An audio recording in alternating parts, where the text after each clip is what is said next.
Hi friends, welcome to mystery media. 2017ರಲ್ಲಿ ತೆರೆಕಂಡ life ಎಂಬ ಹಾರರ್ ಕಮ್ ಥ್ರಿಲ್ಲರ್ ಮೂವಿಯನ್ನ ಈ ದಿನ ಎಕ್ಸ್ಪ್ಲೇನ್ ಮಾಡ್ತಾ ಇದ್ದೀನಿ.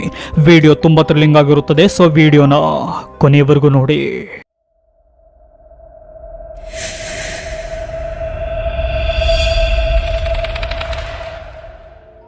ಮೂವಿಯ ಮೊದಲ ಸೀನಲ್ಲಿ ಇಂಟರ್ನ್ಯಾಷನಲ್ ಸ್ಪೇಸ್ ಸ್ಟೇಷನ್ ಅನ್ನು ನೋಡ್ತೀವಿ.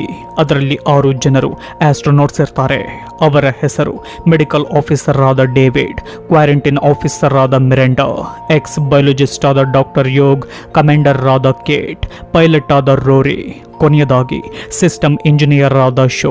ಇವರ ಕೆಲಸವೇನೆಂದರೆ ಭೂಮಿ ಬಿಟ್ಟು ಬೇರೆ ಗ್ರಹದಲ್ಲಿರುವ ಜೀವಿಗಳ ಬಗ್ಗೆ ರಿಸರ್ಚ್ ಮಾಡುವ ಕೆಲಸ. ಭೂಮಿಯ ಪಕ್ಕದಲ್ಲಿರುವ ಮಂಗಳ ಗ್ರಹದಲ್ಲಿ ಯಾವ ಜೀವಿಗಳು ಇಲ್ಲದ ಕಾರಣ ಆ ಗ್ರಹದ ಮಣ್ಣಿನಲ್ಲಿ ಸೂಕ್ಷ್ಮ ಜೀವಿಯಾದರೂ ಇರಬಹುದು ಎಂದು ಇವರು ನಂಬಿರುತ್ತಾರೆ.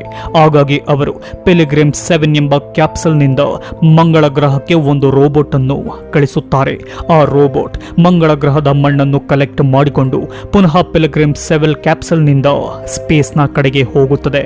ಇತ್ತ ಮಂಗಳ ಗ್ರಹದಿಂದ ಮಣ್ಣಿರುವ ಕ್ಯಾಪ್ಸಲ್ ಬರುವುದನ್ನೇ ಸ್ಪೇಸ್ ಸ್ಟೇಷನ್ನಲ್ಲಿದ್ದ 6 ಜನ ಕಾಯುತ್ತಿರುತ್ತಾರೆ. ಹೀಗೆ ಆ ಪಿಲಿಗ್ರಿಮ್ 7 ಸ್ಪೇಸ್ ಸ್ಟೇಷನ್ನ ಹತ್ತಿರ ಬರುತ್ತಿದ್ದಂತೆ ಸ್ಪೇಸ್ ಸ್ಟೇಷನ್ನಿಂದ ಹೊರಗೆ ಬಂದ ರೋರಿ ಟೆಕ್ನಾಲಜಿಯ ಸಹಾಯದಿಂದ ಮಣ್ಣಿರುವ ಆ ಕ್ಯಾಪ್ಸಲ್ ಅನ್ನು ಯಶಸ್ವಿಯಾಗಿ ತಡೆದು ನಿಲ್ಲಿಸುತ್ತಾನೆ. ಅದರಿಂದ ಎಲ್ಲರಿಗೂ ತುಂಬಾ ಸಂತೋಷವಾಗುತ್ತದೆ. ನಂತರ ಅವರು ಅದರಲ್ಲಿರುವ ಮಂಗಳ ಗ್ರಹದ ಮಣ್ಣನ್ನು ತಮ್ಮ ಸ್ಪೇಸ್ ಸ್ಟೇಷನ್ಗೆ ತೆಗೆದುಕೊಂಡು ಬರ್ತಾರೆ. ಬಂದ ಕೂಡಲೇ ಎಕ್ಸ್ ಬಯೋಲಜಿಸ್ಟ್ ಆದ ಡಾಕ್ಟರ್ ಯೋಗ್ ಆ ಮಣ್ಣನ್ನು ಟೆಸ್ಟ್ಗೆ ಒಳಪಡಿಸ್ತಾನೆ. ಆಗ ಅವನಿಗೆ ಸಿಂಗಲ್ ಸೆಲ್ ಆಗಿರುವ ಬ್ಯಾಕ್ಟೀರಿಯಾದಂತಿರುವ ಒಂದು ಸೂಕ್ಷ್ಮ ಜೀವಿ ಕಾಣುತ್ತದೆ. ಹೀಗೆ ಡಾಕ್ಟರ್ ಯೋಗ್ ಆ ಜೀವಿಯನ್ನು ಇನ್ನು ಸೂಕ್ಷ್ಮವಾಗಿ ನೋಡಿದಾಗ ಅದು ಯಾವ ರೀತಿಯಲ್ಲಿಯೂ ಅಲುಗಾಡದೆ ಸತ್ತು ಹೋಗಿರುವ ರೀತಿ ಇರುವುದನ್ನು ಗಮನಿಸ್ತಾನೆ. ಆಗ ಯೋಗ್ ಮಂಗಳ ಗ್ರಹದ ವೆದರ್ನಂತೆಯೇ ಆ ಜೀವಿ ಇದ್ದ ಬಾಕ್ಸ್ಗೆ ಆಕ್ಸಿಜನ್ ಕಡಿಮೆ ಮಾಡಿ ಕಾರ್ಬನ್ ಡೈಆಕ್ಸೈಡ್ ಅನ್ನು ಜಾಸ್ತಿ ಮಾಡ್ತಾನೆ. ಹೀಗೆ ಮಾಡಿದ ಕೆಲ ಸಮಯದಲ್ಲಿ ಆ ಸೂಕ್ಷ್ಮ ಜೀವಿ ಅಲುಗಾಡುತ್ತದೆ. ಅದು ಬದುಕಿರುವುದನ್ನು ನೋಡಿದ ಅವರಿಗೆ ತುಂಬಾ ಸಂತೋಷವಾಗುತ್ತದೆ. ಅನ್ಯ ಗ್ರಹದಲ್ಲಿರುವ ಜೀವಿಯನ್ನ ಪತ್ತೆ ಮಾಡಿರುವ ವಿಷಯ ಭೂಮಿಯಲ್ಲಿ ದೊಡ್ಡ ಸುದ್ದಿಯಾಗುತ್ತದೆ. ಆಗ ಒಂದು ಹುಡುಗಿ ಆ ಜೀವಿಗೆ ಒಂದು ಹೆಸರನ್ನು ಕೊಡ್ತಾಳೆ. ಅದೇನೆಂದರೆ ಕೆಲ್ವಿನ್. ಆಗ ನಮಗೆ ತಿಳಿಯುತ್ತದೆ ಇವರು ಸ್ಪೇಸ್ನಲ್ಲಿದ್ದರೂ ಭೂಮಿಯ ಜೊತೆ ಸಂಪರ್ಕದಲ್ಲೇ ಇದ್ದಾರೆ ಎಂದು. ನಂತರ ಅವರು ಆ ಅನ್ಯ ಗ್ರಹದ ಜೀವಿಯನ್ನು ಕೆಲ್ವಿನ್ನಿಂದ ಕರೆಯಲು ಶುರು ಮಾಡ್ತಾರೆ. ಸ್ವಲ್ಪ ಸಮಯದ ನಂತರ ಎಲ್ಲರೂ ಮಲಗುವುದಕ್ಕೆ ಮಾಡಿರುವ ಸ್ಲೀಪಿಂಗ್ ಕ್ಯಾಪ್ಸಲ್ನಲ್ಲಿ ಮಲಗುತ್ತಾರೆ. ಹೀಗೆ 1-2 ದಿನ ಕಳೆದ ಮೇಲೆ ಅವರಿಗೆ ಸಿಂಗಲ್ ಸೆಲ್ ಆಗಿದ್ದ ಕೆಲ್ವಿನ್ ಮಲ್ಟಿಪಲ್ ಸೆಲ್ ಆಗಿ ಬೆಳೆಯುತ್ತಿರುವುದು ಕಾಣುತ್ತದೆ. ತುಂಬಾ ವೇಗವಾಗಿ ಆ ಜೀವಿಯಲ್ಲಿ ಬೆಳೆಯುತ್ತಿರುವ ಮಸಲ್ಸ್ ಹಾಗೂ ನರ್ವಸ್ ಸಿಸ್ಟಮ್ ಅನ್ನು ನೋಡಿ ಆಶ್ಚರ್ಯಪಟ್ಟ ಡಾಕ್ಟರ್ ಯೋಗ್ ಈ ವಿಷಯವನ್ನು ಎಲ್ಲರಿಗೂ ಹೇಳ್ತಾನೆ. ಅದೇ ಸಮಯದಲ್ಲಿ ಶೋ ತಾನು ತಂದೆಯಾದೆ ಎಂಬ ಗುಡ್ ನ್ಯೂಸ್ ಅನ್ನು ಅವರಿಗೆ ಹೇಳ್ತಾನೆ. ಹೀಗೆ ಎಲ್ಲರೂ ತುಂಬಾ ಸಂತೋಷದಿಂದಲೇ ಆ ಸ್ಪೇಸ್ ಸ್ಟೇಷನ್ ನಲ್ಲಿ ಕಳೆಯುತ್ತಾರೆ. ದಿನ ಕಳೆಯುತ್ತಾ ಡಾಕ್ಟರ್ ಯೋಗ್ಗೆ ಆ ಕ್ರಿಯೇಚರ್ನ ಮೇಲೆ ಪ್ರೀತಿ ಬೆಳೆಯಲು ಶುರುವಾಗುತ್ತದೆ. ಹೀಗೆ ಇರಬೇಕಾದ್ರೆ ಒಂದು ದಿನ ಆ ಕ್ರಿಯೇಚರ್ ಇದ್ದ ಬಾಕ್ಸ್ನ ಕ್ಲೈಮೇಟ್ ಬದಲಾಗಿ ಹೋಗುತ್ತದೆ. ಅದರಿಂದ ಆ ಕ್ರಿಯೇಚರ್ ಸತ್ತು ಹೋಗಿರುವ ರೀತಿ ಅಲುಗಾಡದೆ ಮಲಗಿರುತ್ತದೆ. ಆಗ ಡಾಕ್ಟರ್ ಯೋಗ್ ಈ ಕ್ರಿಯೇಚರ್ ತನಗೆ ಆಪತ್ತಿದೆ ಎಂದು ಗೊತ್ತಾದಾಗ ತಾನು ಸತ್ತಿರುವಂತೆ ಮಲಗಿ ರಕ್ಷಣೆ ಪಡೆಯುತ್ತದೆ.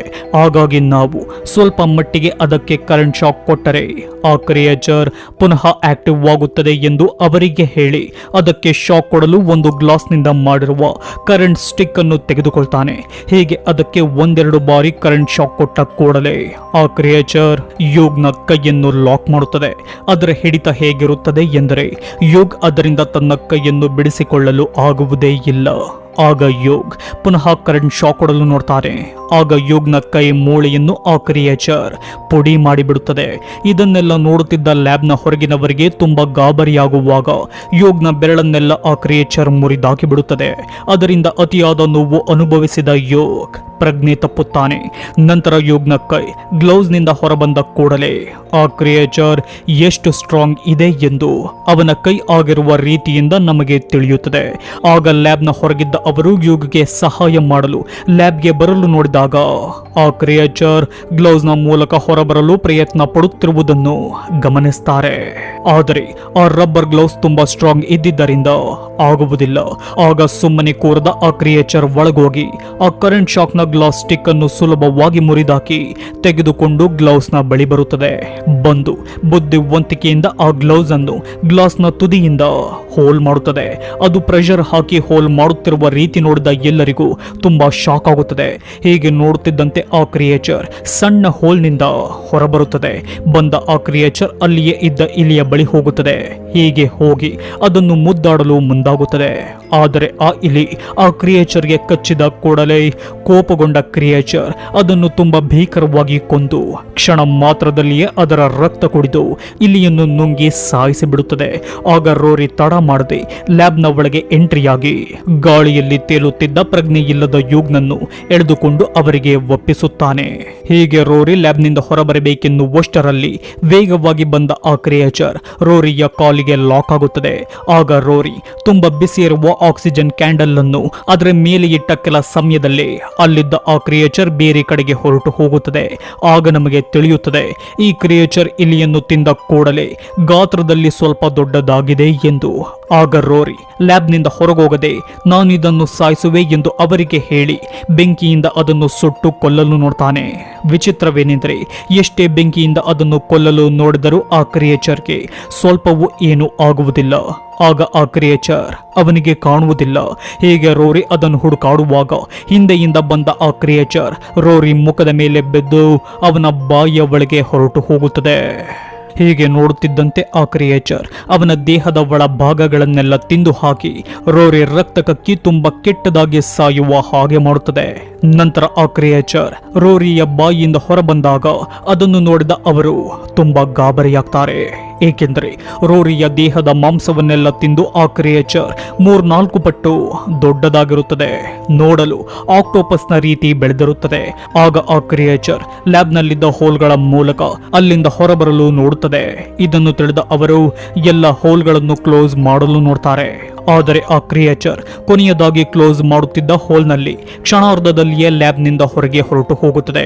ನಂತರ ಎಲ್ಲರೂ ಲ್ಯಾಬ್ನಲ್ಲಿದ್ದ ರೋರಿಯ ಶವವನ್ನು ಕಲೆಕ್ಟ್ ಮಾಡಿಕೊಂಡು ತುಂಬಾ ನೊಂದುಕೊಂಡೇ ಅದನ್ನು ಪ್ಯಾಕ್ ಮಾಡಿ ಒಂದು ಜಾಗದಲ್ಲಿ ಇರಿಸುತ್ತಾರೆ. ಆಗ ಅವರು ಭೂಮಿಯಲ್ಲಿರುವ ಕಂಟ್ರೋಲ್ ರೂಮ್ಗೆ ಈ ವಿಷಯವನ್ನು ತಿಳಿಸಲು ಪ್ರಯತ್ನ ಪಡ್ತಾರೆ. ಆದರೆ ಆಗುವುದಿಲ್ಲ. ಏಕೆಂದರೆ ಆ ಕ್ರಿಯೇಚರ್ ಸ್ಪೇಸ್ ಸ್ಟೇಷನ್ ಅಲ್ಲಿದ್ದ ಟ್ರಾನ್ಸ್ಮಿಟರ್ ಅನ್ನು ಸಹ ಡ್ಯಾಮೇಜ್ ಮಾಡಿರುತ್ತದೆ. ಆಗ ಕಮಾಂಡರ್ ಕೇಟ್ ನಾವು ಟ್ರಾನ್ಸ್ಮಿಟರ್ ಅನ್ನು ಸರಿ ಮಾಡಿದರೆ ಮಾತ್ರ ನಮಗೆ ಸಹಾಯ ಸಿಗುವುದು ಎಂದು ಹೊರಗಿರುವ ಟ್ರಾನ್ಸ್ಮಿಟರ್ ಅನ್ನು ರಿಪೇರ್ ಮಾಡುವುದಕ್ಕೆ ಹೊರಗೋಗ್ತಾಳೆ. ಹೋಗಿ ಟ್ರಾನ್ಸ್ಮಿಟರ್ ಅನ್ನು ನೋಡಲು ಒಂದು ಕ್ಯಾಪ್ ಓಪನ್ ಮಾಡಿದ ಕೂಡಲೇ ಅದರಿಂದ ಬಂದ ಕ್ರಿಯೇಚರ್ ಅವಳ ಸ್ಪೇಸ್ ಸ್ಯೂಟ್ ನ ಮೇಲೆ ಫಿಕ್ಸ್ ಆಗುತ್ತದೆ. ಆದರೆ ಆ ಸ್ಯೂಟ್ ತುಂಬಾ ಗಟ್ಟಿಯಾಗಿದ್ದ ಕಾರಣ ಕೇಟ್ಗೆ ಆ ಕ್ರಿಯೇಚರ್ ಏನೂ ಮಾಡಲು ಆಗುವುದಿಲ್ಲ. ಆದರೆ ಆ ಕ್ರಿಯೇಚರ್ ಆ ಸ್ಯೂಟ್ ಅನ್ನು ಗಟ್ಟಿಯಾಗಿ ಹಿಡಿಯಲು ಶುರು ಮಾಡಿದಾಗ ಆ ಸ್ಯೂಟ್ ನ ಒಳಗಿದ್ದ ಕೂಲೆಂಟ್ ಕವರ್ ಡ್ಯಾಮೇಜ್ ಆಗಿ ಆ ಹೆಲ್ಮೆಟ್ ನ ಒಳಗೆಲ್ಲ ಕೂಲೆಂಟ್ ತುಂಬಿಕೊಳ್ಳುತ್ತದೆ. ಅದರಿಂದ ಕೇಟ್ ಉಸಿರುಗಟ್ಟಿ ಸತ್ತು ಹೋಗ್ತಾಳೆ. ಅದರಿಂದ ಎಲ್ಲರಿಗೂ ತುಂಬಾ ನೋವಾಗುತ್ತದೆ. ಆಗ ಅವರಿಗೆ ಆ ಕ್ರಿಯೇಚರ್ ಸ್ಪೇಸ್ ಸ್ಟೇಷನ್ ನ ಒಳಗೆ ಬರಲು ಮೇಲೆಲ್ಲ ವೇಗವಾಗಿ ಓಡಾಡುತ್ತಿರುವುದು ಕಾಣುತ್ತದೆ. ಆಗ ಅವರು ತಾವಿರುವ ಜಾಗವನ್ನು ಸೇಫ್ಟಿ ಮಾಡಿಕೊಳ್ಳುವಾಗ ಯೋಗಗೆ ಆ ಕ್ರಿಯೇಚರ್ ಪಕ್ಕದಲ್ಲಿ ಹೋದಂತೆ ಕಾಣುತ್ತದೆ.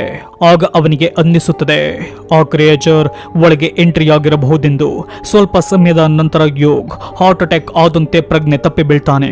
ಆಗ ಗಾಬರಿಯಾದ ಅವರು ಅವನಿಗೆ ಟ್ರೀಟ್ಮೆಂಟ್ ಕೊಡಲು ಮುಂದಾದಾಗ ಮಿರಾಂಡಾಗೆ ಅವನ ಕಾಲಿನ ಒಳಗೆ ಏನು ಅಲುಗಾಡುತ್ತಿರುವಂತೆ ಕಾಣುತ್ತದೆ. ಆಗ ಮಿರಾಂಡಾ ಏನೆಂದು ನೋಡಿದಾಗ ಕ್ರಿಯೇಚರ್ ಯೋಗ್ನ ಕಾಲಿನ ರಕ್ತವನ್ನು ಹೀರುತ್ತಿರುತ್ತದೆ. ಯೋಗ್ನನ್ನು ಉಳಿಸಬೇಕೆಂದು ಮಿರಾಂಡಾ ಅದಕ್ಕೆ ಕರೆಂಟ್ ಶಾಕ್ ಕೊಟ್ಟ ಕೂಡಲೇ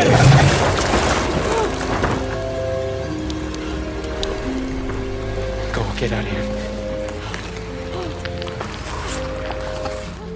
ಆಗ ಕ್ರಿಯೇಚರ್ ಅವರನ್ನು ವೇಗವಾಗಿ ಚೇಸ್ ಮಾಡಲು ಶುರು ಮಾಡುತ್ತದೆ. ಆಗ ಎಲ್ಲರೂ ಒಂದೊಂದು ಕಡೆ ಲಾಕ್ ಆದಾಗ ಶೋ ಸ್ಲೀಪಿಂಗ್ ಪಾಡ್ ನ ಒಳಗೆ ಸೇರಿಕೊಳ್ತಾನೆ. ಆಗ ಅಲ್ಲಿಗೆ ಬಂದ ಅತಿ ದೊಡ್ಡದಾಗಿರುವ ಆ ಕ್ರಿಯೇಚರ್ ಸ್ಲೀಪಿಂಗ್ ಪಾಡ್ ನ ಗ್ಲಾಸ್ ಅನ್ನು ತನ್ನ ಶಕ್ತಿಯಿಂದ ಹೊಡೆಯಲು ನೋಡುತ್ತದೆ. ಆಗ ಆ ಗ್ಲಾಸ್ ಕ್ರ್ಯಾಕ್ ಆದರೂ ಅದನ್ನು ಹೊಡೆಯಲು ಆಗುವುದಿಲ್ಲ. ಆಗ ಕ್ರಿಯೇಚರ್ ಅಲ್ಲಿಂದ ಹೊರಟು ಹೋಗುತ್ತದೆ. ಇತ್ತ ಒಂದು ಕಡೆ ಸೇಫ್ ಆಗಿ ಲಾಕ್ ಆಗಿದ್ದ ಮಿರಾಂಡಾ ಹಾಗೂ ಡೇವಿಡ್ಗೆ ಟ್ರ್ಯಾಕರ್ ನ ಸಹಾಯದಿಂದ ಆ ಕ್ರಿಯೇಚರ್ ಕ್ರಿಯೇಚರ್ ಎಲ್ಲಿದೆ ಎಂದು ಗೊತ್ತಾಗುತ್ತದೆ. ಹೇಗೆಂದರೆ ಯುಗ್ನ ಕಾಲಿನ ರಕ್ತವನ್ನು ಕುಡಿಯುವಾಗ ಕ್ರಿಯೇಚರ್ ಕಾಲಿನಲ್ಲಿದ್ದ ಅವನ ಟ್ರಾನ್ಸ್ಮಿಟರ್ ಅನ್ನು ಸಹ ನುಂಗಿರುತ್ತದೆ. ಆಗ ಅವರಿಬ್ಬರು ಆ ಕ್ರಿಯೇಚರ್ ಅನ್ನು ಒಂದು ಕಡೆ ಲಾಕ್ ಮಾಡುವ ಉಪಾಯ ಮಾಡ್ತಾರೆ. ಅದಕ್ಕಾಗಿ ಅವರಿಬ್ಬರು ಹಾರ್ಟ್ ಅಟ್ಯಾಕ್ ನಿಂದ ಸತ್ತು ಹೋಗಿರುವ ಯುಗ್ನನ್ನು ಒಂದು ಕ್ಯಾಪ್ಸೂಲ್ ನಲ್ಲಿ ಇರಿಸುತ್ತಾರೆ. ಆಗ ಅವನ ಕಾಲಿನಿಂದ ಬರುತ್ತಿದ್ದ ರಕ್ತಕ್ಕೆ ದೂರದಲ್ಲಿದ್ದ ಕ್ರಿಯೇಚರ್ ಅಟ್ರಾಕ್ಟ್ ಆಗುತ್ತದೆ. ಆಗ ಆ ಕ್ರಿಯೇಚರ್ ಯುಗ್ ಇದ್ದ ಪಾಡ್ನ ಒಳಗೆ ಎಂಟ್ರಿ ಆದ ಕೂಡಲೇ ಡೇವಿಡ್ ಮತ್ತು ಮಿರಾಂಡಾ ಅದರ ಡೋರ್ ಅನ್ನು ಕ್ಲೋಸ್ ಮಾಡಿಬಿಡ್ತಾರೆ. ಆಗ ಅವರು ಆ ಕ್ಯಾಪ್ಸೂಲ್ ನಲ್ಲಿದ್ದ ಆಕ್ಸಿಜನ್ ಮತ್ತು ಕಾರ್ಬನ್ ಡೈಆಕ್ಸೈಡ್ ಅನ್ನು ಔಟ್ ಮಾಡಿ ಅದರಲ್ಲಿ ಗಾಳಿಯೇ ಇಲ್ಲದ ಹಾಗೆ ಮಾಡ್ತಾರೆ. ಅದರಿಂದ ಕ್ರಿಯೇಚರ್ ಸ್ವಲ್ಪ ಮಟ್ಟಿಗೆ ಇನ್ಆಕ್ಟಿವ್ ಆಗುತ್ತದೆ. ಅದೇ ಸಮಯಕ್ಕೆ ಸ್ಪೇಸ್ ಸ್ಟೇಷನ್ಗೆ ಒಂದು ಕ್ಯಾಪ್ಸೂಲ್ ಬಂದು ಅಟ್ಯಾಚ್ ಆಗುತ್ತದೆ. ಅದನ್ನು ನೋಡಿದ ಡೇವಿಡ್ ಅಂದುಕೊಳ್ತಾನೆ, ಭೂಮಿಯಿಂದ ನಮಗೆ ಸಹಾಯ ಮಾಡಲು ಈ ಕ್ಯಾಪ್ಸೂಲ್ ಅನ್ನು ಕಳಿಸಿದ್ದಾರೆ ಎಂದು. ಆಗ ಮಿರಾಂಡಾ ಡೇವಿಡ್ಗೆ ಹೀಗೆ ಹೇಳ್ತಾಳೆ, ನಮ್ಮನ್ನು ಭೂಮಿಗೆ ಕರೆದುಕೊಂಡು ಹೋಗಲು ಈ ಕ್ಯಾಪ್ಸೂಲ್ ಬಂದಿಲ್ಲ, ಬದಲಿಗೆ ನಮ್ಮನ್ನು ಡೀಪ್ ಸ್ಪೇಸ್ಗೆ ತಳ್ಳಲು ಇದು ಬಂದಿರುವುದು. ನಾವು ನಮ್ಮ ಎಕ್ಸ್ಪೆರಿಮೆಂಟ್ ನಲ್ಲಿ ಸಕ್ಸಸ್ ಆಗಿದ್ದರೆ ನಾವೆಲ್ಲ ಭೂಮಿಗೆ ಹೋಗಬಹುದಿತ್ತು, ಆದರೆ ನಾವು ಈ ಎಕ್ಸ್ಪೆರಿಮೆಂಟ್ ನಲ್ಲಿ ಫೇಲ್ ಆಗಿದ್ದೇವೆ. ಇದನ್ನು ತಿಳಿದ ಕಂಟ್ರೋಲ್ ರೂಮ್ ಈ ಕ್ಯಾಪ್ಸೂಲ್ ಅನ್ನು ಕಳಿಸಿದೆ ಎಂದು ಹೇಳ್ತಾಳೆ. ಇತ್ತ ಸ್ಲೀಪಿಂಗ್ ಪಾಡ್ ನಲ್ಲಿದ್ದ ಶೋಗೆ ಕ್ಯಾಪ್ಸೂಲ್ ಸ್ಪೇಸ್ ಸ್ಟೇಷನ್ಗೆ ಅಟ್ಯಾಚ್ ಆದ ಸುಳಿವು ಸಿಗುತ್ತದೆ. ಆಗ ಅವನು ಈ ಕ್ಯಾಪ್ಸೂಲ್ ನಮ್ಮನ್ನು ಕಾಪಾಡಲೆಂದೇ ಬಂದಿರುವುದು ಎಂದು ಅದರಿಂದ ಹೊರಬರ್ತಾನೆ ಹಾಗೂ ಆ ಕ್ಯಾಪ್ಸೂಲ್ ಅನ್ನು ಹುಡುಕಿಕೊಂಡು ಹೋಗ್ತಾನೆ. ಆಗ ಶೋ ಡೇವಿಡ್ ಮತ್ತು ಮಿರಾಂಡಾ ಕ್ರಿಯೇಚರ್ ನನ್ನು ಲಾಕ್ ಮಾಡಿದ್ದ ಒಂದು ಕ್ಯಾಪ್ಸೂಲ್ ನ ಡೋರ್ ಅನ್ನು ಓಪನ್ ಮಾಡಿಬಿಡ್ತಾನೆ. ಆಗ ಆ ಕ್ರಿಯೇಚರ್ ಅವನ ಮೇಲೆ ಅಟ್ಯಾಕ್ ಮಾಡಲು ಮುಂದಾದಾಗ ಇದನ್ನು ತಿಳಿದ ಡೇವಿಡ್ ಮತ್ತು ಮಿರಾಂಡಾ ಅಲ್ಲಿಗೆ ಬರ್ತಾರೆ. ಆಗ ಮಿರಾಂಡಾ ಮತ್ತು ಡೇವಿಡ್ ಶೋನನ್ನು ಅದರಿಂದ ಕಾಪಾಡಲು ತುಂಬಾ ಪ್ರಯತ್ನ ಪಡ್ತಾರೆ. ಆಗ ಶೋ ನಾನು ಸತ್ತರೂ ಇವರು ಸಾಯಬಾರದೆಂದು ಆ ಕ್ರಿಯೇಚರ್ ಅನ್ನು ಹಿಡಿದು ಅಟ್ಯಾಚ್ ಆಗುತ್ತಿದ್ದ ಕ್ಯಾಪ್ಸೂಲ್ ನ ಒಳಗೆ ಬೀಳ್ತಾನೆ. ಅದರಿಂದ ಅಟ್ಯಾಚ್ ಆಗುತ್ತಿದ್ದ ಕ್ಯಾಪ್ಸೂಲ್ ಓಪನ್ ಆಗಲು ಶುರುವಾಗುತ್ತದೆ. ಆಗ ಆ ಕ್ರಿಯೇಚರ್ ಶೋನನ್ನು ಸಾಯಿಸಿ ಬಿಡುತ್ತದೆ. ನಂತರ ಆ ಕ್ರಿಯೇಚರ್ ಕ್ಯಾಪ್ಸೂಲ್ ನಲ್ಲಿಯೇ ಉಳಿಯದೆ ಮಿರಾಂಡಾ ಮತ್ತು ಡೇವಿಡ್ ನ ಬಳಿ ಬರಲು ಶುರು ಮಾಡುತ್ತದೆ. ಆಗ ಅವರು ಅಲ್ಲಿಂದ ಹೊರ ಹೋಗಲು ನೋಡ್ತಾರೆ. ಹೀಗೆ ಆ ಕ್ರಿಯೇಚರ್ ಕೂಡ ಹೊರಬರಲು ನೋಡುವಷ್ಟರಲ್ಲಿ ಹೊರಗೆ ಬಂದ ಅವರು ಕೂಡಲೇ ಡೋರ್ ಅನ್ನು ಲಾಕ್ ಮಾಡಿಬಿಡ್ತಾರೆ. ಇತ್ತ ಅಟ್ಯಾಚ್ ಆಗುತ್ತಿದ್ದ ಕ್ಯಾಪ್ಸೂಲ್ ಲಾಕ್ ನಿಂದ ಓಪನ್ ಆದ ಕಾರಣ ಆ ಕ್ಯಾಪ್ಸೂಲ್ ಸ್ಪೇಸ್ ಸ್ಟೇಷನ್ಗೆ ಹೊಡೆದು ಕಾಲು ಭಾಗದಷ್ಟು ಸ್ಪೇಸ್ ಸ್ಟೇಷನ್ ಕ್ರ್ಯಾಶ್ ಆಗಿ ಹೋಗುತ್ತದೆ. ಇದರಿಂದ ಭೂಮಿಯನ್ನು ಕಾಂಟ್ಯಾಕ್ಟ್ ಮಾಡುತ್ತೇವೆ ಎಂಬ ನಂಬಿಕೆ ಅವರಿಬ್ಬರಿಗೂ ಪೂರ್ತಿಯಾಗಿ ಹೊರಟು ಹೋಗುತ್ತದೆ. ಅದೇ ಸಮಯಕ್ಕೆ ಆ ಜಾಗದಲ್ಲಿ ಟೆಂಪರೇಚರ್ ಕಡಿಮೆಯಾಗಿ ಅತಿಯಾಗಿ ಆ ಜಾಗ ಫ್ರೀಸ್ ಆಗಲು ಶುರುವಾಗುತ್ತದೆ. ಆಗ ಡೇವಿಡ್ ಮಿರಾಂಡಾಗೆ ಹೀಗೆ ಹೇಳ್ತಾನೆ, ಮಿರಾಂಡಾ, ನಮ್ಮ ಬಳಿ ಆಕ್ಸಿಜನ್ ಕ್ಯಾಂಡಲ್ಗಳಿವೆ. ಈಗ ನೀನು ಸ್ಪೇಸ್ ಸ್ಟೇಷನ್ ನಲ್ಲಿರುವ ಎಲ್ಲ ಆಕ್ಸಿಜನ್ ಅನ್ನು ಔಟ್ ಮಾಡು. ಈ ಕ್ರಿಯೇಚರ್ ಬದುಕಲು ಆಕ್ಸಿಜನ್ ನ ಅವಶ್ಯಕತೆ ಕೂಡ ತುಂಬಾ ಇದೆ. ಹಾಗಾಗಿ ನಾನು ಈ ಆಕ್ಸಿಜನ್ ಕ್ಯಾಂಡಲ್ ಹಿಡಿದು ಅದನ್ನು ಹುಡುಕುವೆ. ನಂತರ ಇದರ ಸಹಾಯದಿಂದ ಅದನ್ನು ಒಂದು ಪಾಡ್ ನಲ್ಲಿ ಲಾಕ್ ಮಾಡಿಸಿಕೊಳ್ಳುವೆ. ಆಗ ನಾನು ಅದನ್ನು ಕರೆದುಕೊಂಡು ಡೀಪ್ ಸ್ಪೇಸ್ಗೆ ಹೊರಟು ಹೋಗುವೆ. ಆಗ ನೀನು ಭೂಮಿಗೆ ಹೋಗುವ ಮತ್ತೊಂದು ಪಾಡ್ ನಿಂದ ಭೂಮಿಗೆ ಹೋಗಬಹುದು ಎಂದು ಅವಳಿಗೆ ಹೇಳ್ತಾನೆ. ಆಗ ಅದಕ್ಕೆ ಮಿರಾಂಡಾ ಒಪ್ಪುವುದಿಲ್ಲ. ಆಗ ಡೇವಿಡ್, ನಾನು ಈ ಕೆಲಸ ಮಾಡಲೇಬೇಕು, ಇಲ್ಲವಾದರೆ ಈ ಕ್ರಿಯೇಚರ್ ಭೂಮಿಯ ಸಮೀಪ ಬಂದರೂ ಬರಬಹುದು, ಬಂದರೆ ಮಾನವ ಸಂತತಿಯೇ ನಾಶವಾಗುವುದು ಖಂಡಿತ ಎಂದು ಅವಳನ್ನು ಒಪ್ಪಿಸುತ್ತಾನೆ. ಆಗ ಡೇವಿಡ್ ಆಕ್ಸಿಜನ್ ಕ್ಯಾಂಡಲ್ ಹಿಡಿದು ಅದನ್ನು ಹುಡುಕಾಡ್ತಾನೆ.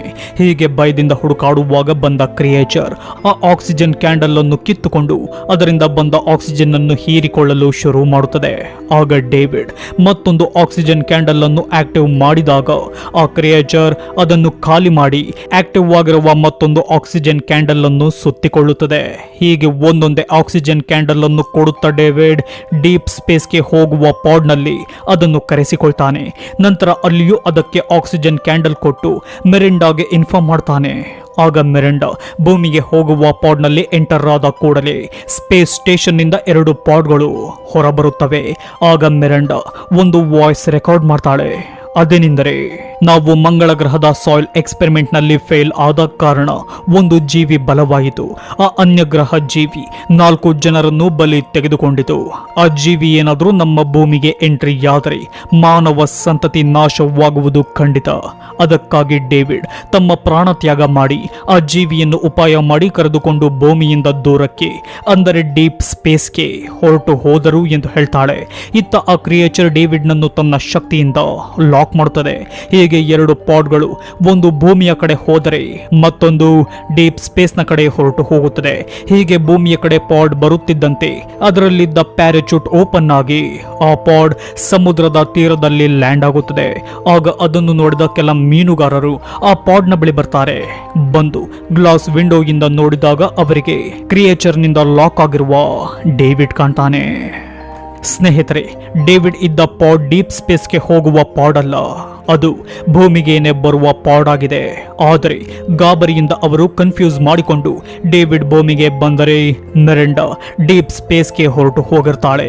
ಹೀಗೆ ಆ ಮೀನುಗಾರರಿಗೆ ಡೇವಿಡ್ ಡೋರ್ ತೆಗೆಯಬೇಡಿ ಎಂಬಂತೆ ಸನ್ನೆ ಮಾಡ್ತಾನೆ.